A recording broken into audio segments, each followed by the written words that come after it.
সরকারের সাহস ও দেশের অর্থনৈতিক সক্ষমতার প্রতীক স্বপ্নের পদ্মা সেতু উদ্বোধনের ২ বছরেই নিরবচ্ছিন্ন যোগাযোগে বদলে গেছে দেশের দক্ষিণ ও দক্ষিণ পশ্চিমাঞ্চলের যাতায়াতের চিত্র। ২০২২ সালের ২৫শে জুন পদ্মা সেতু প্রকল্পের সড়কপথ এবং ২০২৩ সালের ১০ই অক্টোবর চালু হয় রেলপথ।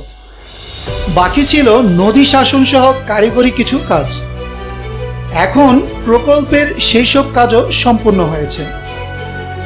গত ৩০শে জুন সেতুর সব কর্মযজ্ঞ শেষ হওয়ার কথা নিশ্চিত করেছেন সংশ্লিষ্টরা, অর্থাৎ স্বপ্নের পদ্মা সেতুর নির্মাণ তৎপরতা শেষ হলো এবার। আগামীকাল শুক্রবার প্রকল্পের আনুষ্ঠানিক পরিসমাপ্তি ঘোষণা করবেন প্রধানমন্ত্রী শেখ হাসিনা। এই উপলক্ষে মাওয়ায় সুধী সমাবেশ আয়োজনের প্রস্তুতি চলছে।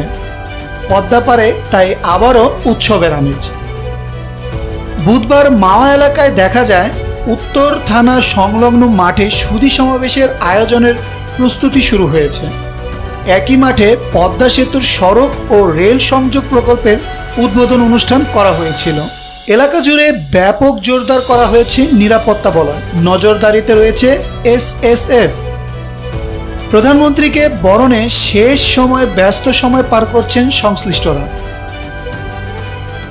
পদ্মা বহুমুখী সেতুর প্রকল্প পরিচালক শফিকুল ইসলাম সেতুর কাজ সমাপ্তির বিষয়টি নিশ্চিত করেন। তিনি বলেন, ২ বছর আগে সেতুর মূল কাজটি সম্পূর্ণ হয়েছিল। পরবর্তীতে রেল কর্তৃপক্ষ রেল লাইন স্থাপন করেন, আর নদী শাসন ও কারিগরি কিছু কাজ বাকি ছিল এবং বড় কাঠামো তৈরির পর ডিফেক্ট লাইবিলিটি পিরিয়ড থাকে।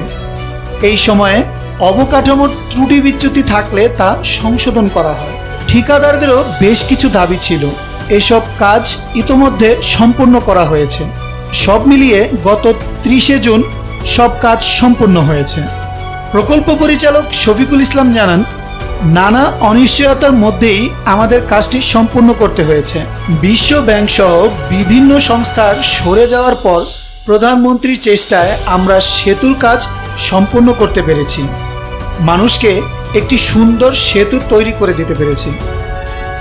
এদিকে প্রধানমন্ত্রীর আগমন উপলক্ষে সর্বোচ্চ নিরাপত্তা ব্যবস্থা সহ সার্বিক প্রস্তুতি নেওয়ার কথা জানান মুন্সিগঞ্জের জেলা প্রশাসক মোহাম্মদ আবু জাফর রিপন। তিনি বলেন, পদ্মা সেতু প্রকল্পের কাজ শেষ হওয়ায় প্রধানমন্ত্রী শুক্রবার বিকেলে মাওয়া আসবেন। এই প্রকল্পের সমাপ্তি উদযাপন অনুষ্ঠানে প্রধানমন্ত্রী এবং বিভিন্ন পর্যায়ের অতিথিরা থাকবেন। এজন্য পদক্ষেপ নিতে ইতোমধ্যে জেলা প্রশাসন ও সব দপ্তরের অংশগ্রহণে সমন্বয় সভা অনুষ্ঠিত হয়েছে। প্রধানমন্ত্রীকে বরণে প্রয়োজনীয় সব পদক্ষেপ নেওয়া হয়েছে এবং আমাদের চূড়ান্ত প্রস্তুতিও প্রায় শেষ। উল্লেখ্য, ২০০১ সালে মাওয়ায় পদ্মা সেতুর ভিত্তিপ্রস্তর স্থাপন করেছিলেন প্রধানমন্ত্রী শেখ হাসিনা। তবে এই দীর্ঘ সময়ে নানান প্রতিবন্ধকতা ও চ্যালেঞ্জ মোকাবেলা করে বাস্তবে রূপ নিয়েছে দেশের দক্ষিণ ও দক্ষিণাঞ্চলের কোটি মানুষের স্বপ্ন।